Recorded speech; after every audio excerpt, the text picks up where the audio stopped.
Today we are going to install the GData version 13 business product with the management console. So the first thing that we are going to do is to, of course, download the installer for the version 13 business product, which is available at contronics.com/downloads. Now this download is pretty big. It's about 1.7 gigs, so you will have to wait a little while for the download to finish, even on a fast internet connection. So once you start the download, it will be just a little bit before you can actually start the installation.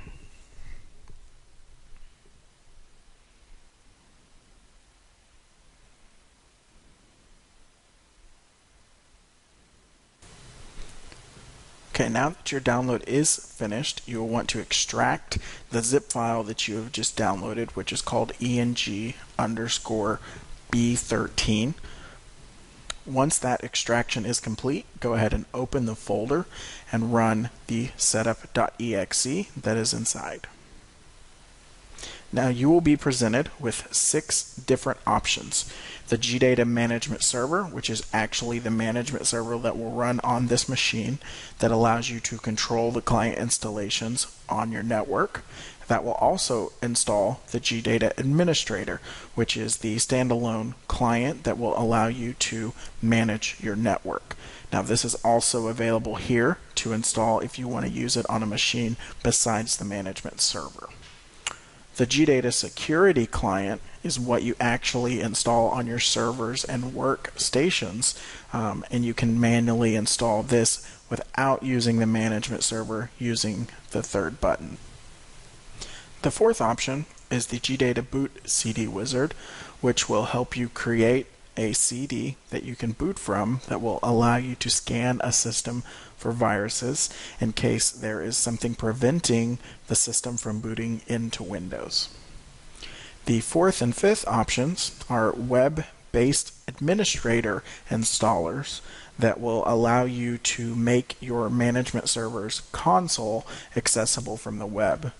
The difference is the mobile administrator is, of course, customized for a mobile screen, either a tablet or a smartphone, and uses HTML versus Silverlight, which is what the web administrator uses, which is not compatible with mobile devices.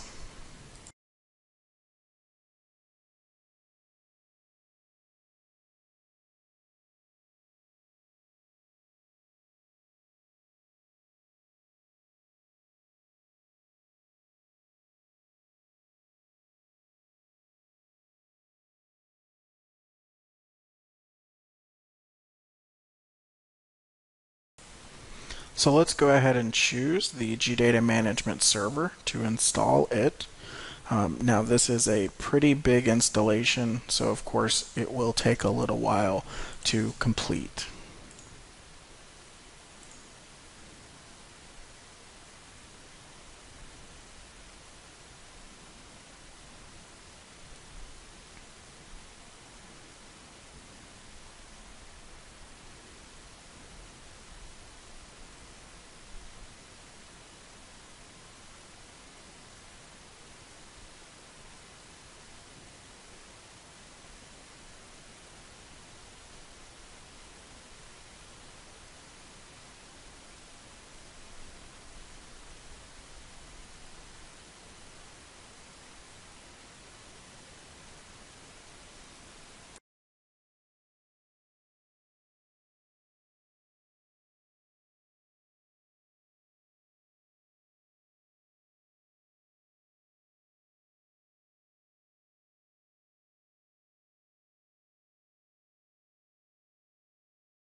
The installer has finished extracting the necessary files to proceed with the installation. So go ahead and accept the terms of the license agreement to proceed. The default location for the GData installation will be in the Program Files folder. Go ahead and hit Next again to proceed to the next step of the installation. Here you are presented with 3 different choices for the installation of the server. The main server is, of course, the primary management server for a network that the clients will connect to update and to report any events on your environment. The secondary server is an installation that will take over if a main server fails for any reason. And a subnet server is something you would install at a remote location that will report back to your main server with all of the events, viruses found, anything that happens on the network that GData can detect. But this allows the clients in that branch location to update locally and not pull updates from your main office and to take the extra bandwidth. Since you do not already have a main server installed on your network, as this is your initial GData installation, let's go ahead and choose main server and hit Next to continue.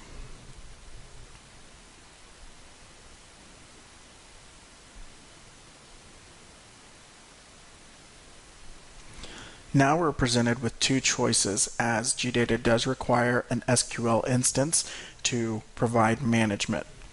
The Microsoft SQL Express will install the light version of Microsoft SQL on your system, and it is acceptable for any environment under 1,000 users. If you have more than 1,000 users, please use an existing SQL installation on another system. These are the license terms for the SQL Server Express, so go ahead and accept those and proceed with the installation.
When you purchased your GData product, you were issued a license key.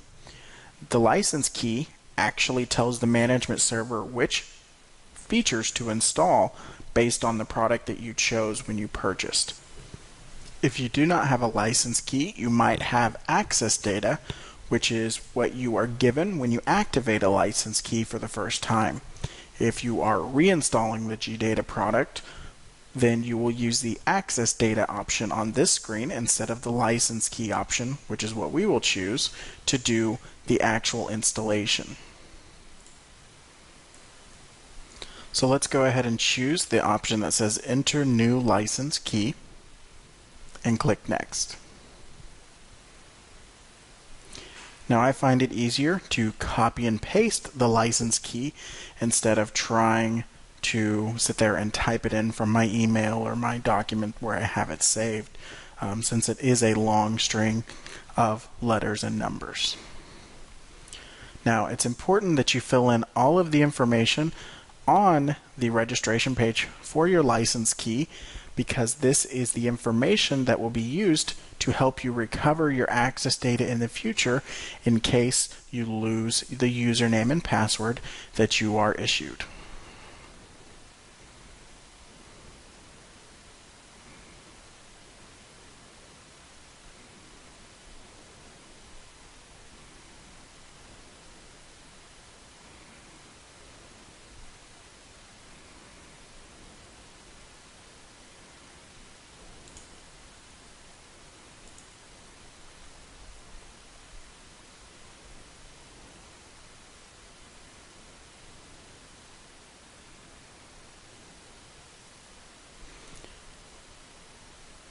Once you have filled in all the information, go ahead and hit Next.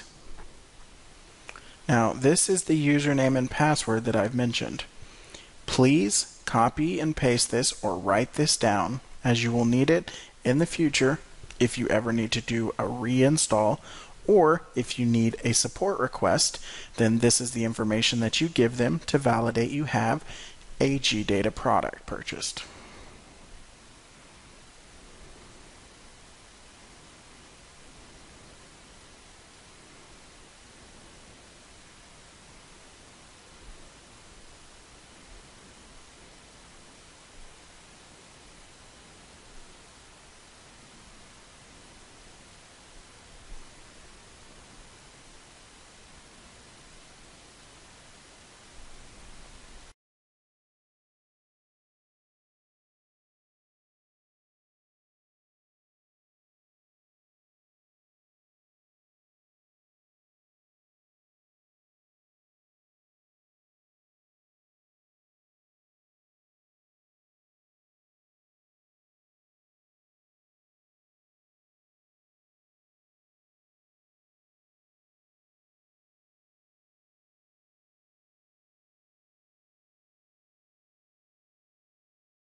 We have now finished the installation of our GData Management Console. Once you click Finish, you are done, and GData is now running on your server. On our next video, we will cover how to install the clients on your network and how to proceed with setting up the security in your environment.